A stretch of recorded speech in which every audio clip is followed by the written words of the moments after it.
책 읽어드립니다. 박완서 산문집 못 가본 길이 더 아름답다 중에서 내 생애의 밑줄. 시간만 나면 분주하게 뭔가를 정리하다가 하루 해가 갈 때가 많다. 요즘 특히 그렇다. 그 분주함 속에는 쫓기는 것 같은 조급증과 짜증 같은 것이 섞여 있어 이러다가는 신경줄이 끊어지고 말 것 같은 위기의식을 느낄 적도 있다. 그래서 아무것도 안 하는 심심한 시간을 갈망하면서도 그걸 제대로 누리질 못한다. 한가할 때 말고도 외출할 적엔 외출했다가 돌아왔을 때 말끔하게 정돈된 집으로 돌아오고 싶어서, 저녁에 잠들 때는 내일 아침에 깨어났을 때 지저분한 집에서 깨어나기 싫어서, 또는 혹시 못 깨어났을 때는 남들에게 흉잡히지 않기 위해 눈에 거슬리는 것들, 늘어놓았던 것을 치우기도 하고 안 보이는 데다가 대강 틀어박기도 한다. 어쨌든 하루를 살고 난 흔적들을 마치 범죄자가 증거인멸하듯이 깨끗이 없애고 나야 개운해서 잠이 잘 온다. 그렇다고 안 보인다고 다는 아닌 것 같다. 골방이나 장롱 속도 꽉 차 있는 게 싫다. 주기적으로, 때로는 느닷없이 광이나 장롱 속을 정리해서 불필요한 것을 속간에 헐렁하게 해놓아야 마음이 편해지고 일을 할 기운도 생긴다. 옷이건 그릇이건 도구건 그것이 거기 있다는 걸 내가 기억할 수 있을 만큼만 갖고 있고 싶지, 그 이상은 불필요한 것으로 치부해버린다. 그 불필요한 것들이 설사 값나가는 물건이라 해도 쟁여놓고 있으면 스트레스가 된다. 내 집 안에서는 눈에 보이는 공간이건 다락이나 광속처럼 눈에 안 띄는 공간이건 간에 썰렁하게 비워놓고 싶다. 그러고 나면 답답하던 마음에 숨통이 트인다. 내 나름의 스트레스 해소법일 뿐 욕심 없음과는 다른 거라고 생각한다. 비어있거나 헐렁한 공간을 많이 확보하고 싶은 공간욕도 욕심은 욕심일 것이다. 이런 버릇 때문에 여행 갈 일이라도 생기면 그 준비가 짐을 싸는 일이 아니라 누가 빈집에 들어와 봐도 험잡을 데 없이 완벽하게 정리를 하는 일이다. 여행 갈 때 비워놓아야 할 곳은 냉장고나 세탁기 속까지 포함되니 그 준비 기간이 며칠 걸린다. 정작 여행 가방은 떠나는 날 아침에 내복 위주로 휘딱 아무렇게나 싼다. 검정 바지 하나로 열흘 이상을 버틴 적도 있으니 짐 싸는 일이 수월할 수밖에 없다. 여행지에서도 그 나라 음식으로 버틸 것과 옷은 될 수 있는 대로 안 갈아입기가 모토이니 남다른 결벽증이 있는 것 같지는 않다. 일용품들이 내 머릿속에서와 마찬가지로 현실에서도 있을 때 있어야 마음이 놓인다 뿐이지 깨끗한 곳을 좋아하는 결벽증하고는 다르다. 일주일에 한 번 도우미 아줌마가 오는 날 말고는 걸레질도 안 하고 살기 때문에 누워서 방바닥을 바라보면 엷은 먼지 위로 발자국이 찍힌 게 보일 적도 있지만 그건 아무렇지도 않다. 나는 그렇게 게으르고 무신경한 사람이다. 필요한 것들이 제자리에 가지런히 있다는 것은 내가 어디 있다고 믿고 있는 그 자리를 뜻하는 것일 뿐 보기 좋은 것, 능률적인 것과는 다르다. 능률 면으로는 주방 서랍에 있어야 마땅한 것이 욕실 선반에 있다고 해도 내가 욕실 선반으로 기억하고 있는 한 있던 자리에 그냥 놔두는 것이 그것을 필요로 할 때 찾기에 편하다. 그만큼 머리가 융통성을 잃고 굳어졌으니 변화가 두려울 수밖에 없다. 못 쓰게 되지 않는 한 물건을 새로 장만하지 않는 것도 세간을 늘리면 그만큼 머리의 용량도 늘려야 하고 복잡해지기 때문이다. 복잡하다 못해 터질 것 같은 느낌은 정신착란의 예감처럼 기분이 나쁜데 기껏 물건에 치여 그런 느낌에 빠지긴 싫다. 이 정도의 기억력이라도 유지하려면 생활 주변부터 단순하게 만들어야 할 것 같은 느낌은 단지 느낌일 뿐 증명된 과학은 아니기 때문에 누구에게 권하거나 풍기지 않고 혼자 지키려고 노력하지만 실은 그걸 지키기도 쉽지는 않다. 특히 책에 있어서 그렇다. 10년 전 이사할 때 책을 왕창 정리했다. 거긴 아파트였고 그 아파트엔 주민들이 읽던 책을 꽂아놓으면 자연스럽게 돌려볼 수 있는 책장이 지하로 내려가는 층계참에 마련돼 있어 내가 그 작은 도서관에 주 공구번 노릇을 해왔다. 내 서가에서 책을 솎아내기가 그만큼 쉬웠던 것이다. 솎아냈다고 해서 알짜배기만 남겼다는 뜻은 아니다. 글을 쓸 때 참고해야 할 사전류나 전문 서적을 공동의 서가에 내준 적은 없고 소설이나 수필, 시집 같은 서명이 있는 것은 안 내주었고 소장하고 있다가 때때로 꺼내보고 싶은 책도 함부로 내돌리지 않았다. 그러나 딸들이나 손자들, 책을 좋아하는 친구나 이웃이 빌려달라면 서명이 있는 책이나 애장본이라도 아낌없이 빌려주고 안 돌려줘도 찾지 않는 게 나의 후한 책 인심이었다. 빌려주고 안 돌아오는 책이 다시 보고 싶으면 사보면 된다는 생각이다. 나도 책 팔아먹고 사는 사람이니 책 인심이 박해서도 안 되지만 좋은 책은 팔아주는 게 동업자끼리의 의리라고 생각한다. 한 달에 평균 너댓 권씩의 책을 사고 몇십 권씩을 솎아내건만 책장은 늘 넘쳤다. 방바닥에 쌓아놓는 건 제목이 일목요연하지 않아서 싫고 어떡하든지 책장에 꽂자니 본의 아니게 침대에 맞춰 발을 자르는 못할 노릇도 책한테 저질렀다. 단독주택으로 이사하면서 서재는 아파트보다 별로 넓히지 못했어도 지하에 서고를 하나 마련했다. 비로소 책을 헐렁하게 꽂을 수 있었다. 여기저기에 여유롭게 삐딱하게 서 있는 책을 보니 그렇게 기분 좋을 수가 없었다. 내가 책이 된 것처럼 숨통이 트였다. 거의 대부분의 책들은 삐딱한 생각을 담고 있으니 삐딱하게 서 있어야 마땅하다는 걸 왜 이제야 알았을까? 책장에 책이 헐렁하고 삐딱하게 서 있으면 꺼내보기는 또 얼마나 편한가. 나는 내 책도 나처럼 공간욕을 가지고 있는 것 같은 동료의식을 느꼈다. 그러나 내 책들에게 이런 행복감을 줄 것은 그리 오래가지 않았다. 아파트에서 단독주택으로 이사하고 난 후에 지난 10년간은 내가 느끼기에 책 출판이 폭발적으로 늘어난 시기와 맞먹지 않나 싶다. 신인들도 등단한 지 얼마 안 돼 책을 내고 원로들의 전집 출판도 늘어나 기증본, 사인본만 해도 주체할 수 없게 되었다. 다시 서가와 서고가 빈틈없이 되었고 여기저기 쌓아놓을 수밖에 없는 지경에까지 이르렀다. 자연히 내가 책을 솎아내는 방법도 다양해졌다. 겹치는 책을 우선적으로 솎아내는데 오래된 책보다는 근래에 나온 책을 남겨놓게 된다. 오래된 책은 새로 쓰기거나 활자가 작기 때문에 내보내는 것이니 솎아낸다기보다는 물갈이라고 하는 게 맞을지도 모르겠다. 읽기 위주이지 소장 위주가 아니다.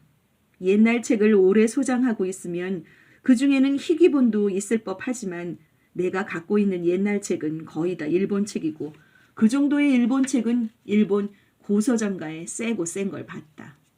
그렇다고 겹치는 책 중에서 무조건 근래에 조판한 것만을 선호하는 건 아니다.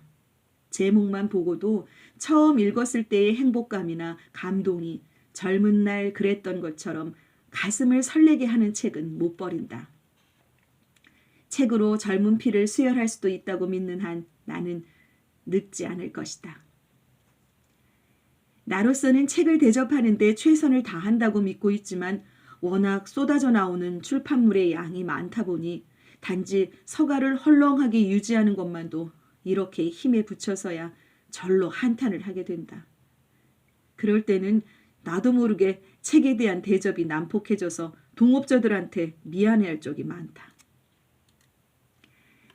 나에게는 책 자체를 끔찍하게 애지중지하던 할아버지의 피와 할아버지가 돌아가신 후 며느리들과 함께 당신들이 읽던 언문책만 빼고는 할아버지의 한적을 모조리 물에 불려 먹물을 빼고 절구에 찧어 가볍고 튼튼한 커다란 함지박을 만들면서 희희낙낙하던 할머니의 피가 같이 섞여 있는 것이다.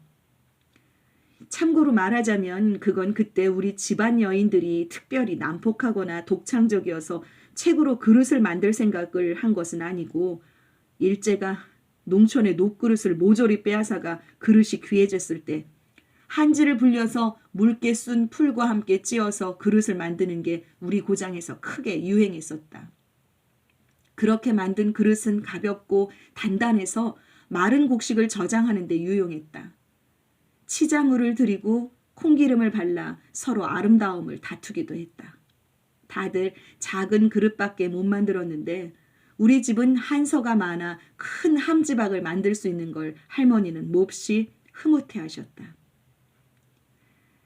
책을 귀하게 여기는 마음과 지겨워하는 마음이 같이 있는 것은 옛날에 비해 책이 흔해지고 내 안목으로는 잘 분간이 안 되는 허접한 책, 겹치기 책이 많아졌다는 것하고도 관계가 있겠지만 피는 못 속인다는 생각도 든다. 그래도 내 서가가 자식들과 손자들이 즐겨 찾는 가족 공용의 도서관 구실을 하고 또 책들을 보낼 수 있는 곳도 몇 군데 정해놓고 있어서 서가에서 책이 질식하는 걸 막아주고 있다. 바쁜 사람의 휴식을 흔히 충전한다고 말한다. 휴식은 어디까지나 일을 위해 있다는 소리다. 그러나 요즘에 나를 바라볼 때 아무것도 안 하는 동안에 달콤한 충족감을 즐기기 위해 일을 하는 것 같다. 일로 충전을 안 하면 휴식은 심심하고 무료한 시간밖에 안 될 테니까. 생활을 단순화해서 주변의 빈자리를 많이 확보하고 싶은 공간욕도 그런 정신 상태와 무관하지 않을 것이다. 일전에는 신축한 우리 본당 도서실에 보낼 책을 추릴 때였다. 거기도 도서실이라기보다는 휴게실 한쪽 벽면에 누구든 마음대로 꺼내볼 수 있게 마련된 서가이다. 그래도 성당이라는 걸 감안해 아이들과 엄마가 같이 볼 수 있는 동화나 교양서적, 종교적인 명상집을 우선적으로 고르게 된다. 일본의 가톨릭 작가 엔도 슈샤쿠의 책을 여러 권 갖고 있어서 그 중에서 번역본인 사해부군에서를 시집 보내는 책에 포함시키기로 했다. 90년대에 출간된 책으로 옮긴 이는 작고한 작가 이석봉으로 돼 있었다. 내용은 잘 생각이 안 나지만 책 중간에 접힌 자국이 삐죽이 나와 있어 이상하게 여기고 펼쳐보게 되었다. 접힌 페이지에는 연필로 밑줄까지 쳐 있어 처음엔 이건 내 책이 아니라고 생각했다. 나는 버릇이 읽던 페이지에는 반드시 표시가 될 만한 걸 끼워놓지 접지 않을 뿐 아니라 읽다가 기억해두고 싶은 좋은 문장을 발견했다고 해도 밑줄이라는 걸 쳐본 적은 절대로라고 해도 좋을 만큼 없었기 때문이다. 나는 남이 해놓은 것처럼 호기심 반, 경멸하는 마음 반으로 밑줄 친 부분을 읽어가면서 그 밑줄은 내가 친 게 틀림없다는 걸 인정 안 할 수가 없었다. 책 내용이 생각났을 뿐 아니라 그때의 내 마음 상태까지 어제 일처럼 선명하고 고통스럽게 떠올랐기 때문이다. 그 책은 2차 대전 말기 인기가 없다 못해 구박까지 받는 가톨릭계 대학을 나와 하나는 작가가 되고 하나는 이스라엘에서 성서학을 공부하는 두 사람의 동창이 예루살렘에서 만나 사해부군을 여행하며 대학교 시절의 신부나 수사, 교수들과 동료들을 회상하기도 하고 신에 대한 회의적인 생각을 나누기도 하는 장과 성서에 나오는 인물들을 성서에 기록된 대로가 아니라 작가 마음대로 상상한 허구의 장이 번갈아가며 나오는 형식으로 구성되어 있다. 내가 접어놓고 밑줄까지 쳐놓은 부분은 예수가 처형되기 전 총독 빌라도와 대면하는 장면이다. 성서에는 빌라도가 예수에게 네가 유대인의 왕인가? 라고 물으니 예수께서는 그것은 너의 말이다 라고 대답한 걸로 돼 있다. 사복음서가 똑같이 증언하고 있으니 그건 사실에 가까울 것이다. 그러나 엔도가 쓴 그 장면은 소설이니까 좀 다르다. 내가 밑줄 친 부분을 그대로 옮기면 다음과 같다. 유령처럼 그 사나이 예수가 다시 집무실 입구에 세워졌다. 사나이의 야윈 손에는 갈대잎이 쥐어져 있었다. 빌라도는 침묵 속에서 사나이가 자기를 지켜보고 있다는 것을 알았다. 나로서도 어떻게 할 수가 없네. 빌라도는 지친 목소리로 말했다. 그대는 죽지 않으면 안 될 것 같네. 그대를 따라다니던 자들은 다 어디로 갔나. 사나이는 계속 빌라도를 바라보기만 했다. 민중이란 그런 거지. 근데 왜 돌아왔나? 왜 나를 말려들게 하나? 난 편한 마음으로 예루살렘에서 가이사리아로 돌아가고 싶었는데. 나는 한 사람 한 사람의 인생을 스쳐간다고 말했습니다. 그렇다면 내 인생도 스쳐갈 셈인가? 그렇습니다. 그리고 내 인생에도 그대의 흔적을 남길 셈인가? 세이아누스의 저택에서 마룻바닥을 닦고 있는 꿈속의 어머니. 그것이 또 망상처럼 떠올랐다. 빌라도는 하층 계급 출신이었으나 로마 귀족 세이아누스의 신임을 얻어 유대 총독까지 되었지만 자신의 신분 유지를 위해 어머니를 몰라라 해서 어머니는 세이아누스 저택의 청소부로 살다가 죽었다. 난 그대를 잊을 걸세. 그는 사나이에게가 아니라 마음속에 떠오른 어머니의 얼굴을 향해 그렇게 말했다. 사나이의 몸이 조금 움직였다. 그리고 나직하지만 강한 확신이 담긴 목소리로 말했다. 당신은 잊을 수 없을 겁니다. 내가 한번 그 인생을 스쳐가면 그 사람은 나를 잊지 못하게 됩니다. 왜지? 내가 그 사람을 언제까지나 사랑하기 때문입니다. 빌라도는 놀라서 얼굴을 들었다. 그때 창밖에서는 바라바를 살리고 예수를 죽이라는 군중의 고함 소리가 합창처럼 들려왔다. 괄호 안은 내가 붙인 과잉 친절이고 위에 인용한 것이 밑줄 친 문장의 전문이다. 연필로 친 밑줄은 희미한데 스쳐간다에만 몇 겹이나 진하게 덧칠이 돼 있다. 그 밑줄 때문에 그날 그 책을 기증하는 책에서 제외시켜 간직하고 있다. 독자가 책에 밑줄을 긋는 것은 그게 명문이기 때문이 아니라 읽을 당시의 마음 상태에 와닿기 때문일 것이다. 바로 그 점 때문에 밑줄 긋는 일을 기피했다면 그것도 일종의 허영심이었을 것이다. 우리가 여학교 다닐 때는 책이 귀할 때여서 그때 읽은 대부분의 책은 빌려보았다. 달콤한 연애 소설은 순번을 정하고 돌려볼 정도로 인기가 있었다.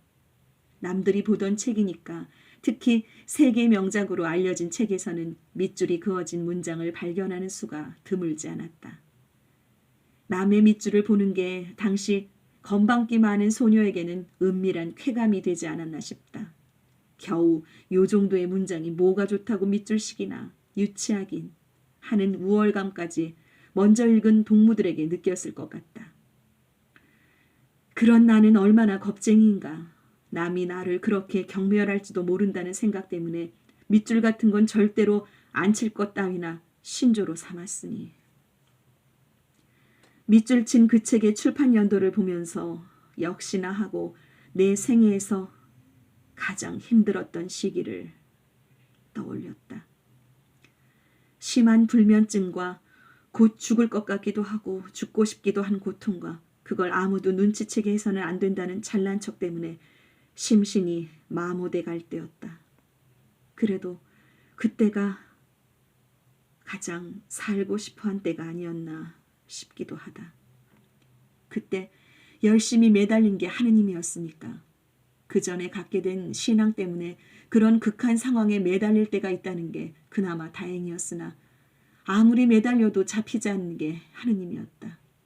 이 고통이 무슨 뜻이냐고 피토하게 외쳐도 대답 없는 게 신이었다. 그런 막다른 골목에서 그 문장을 만난 것이다.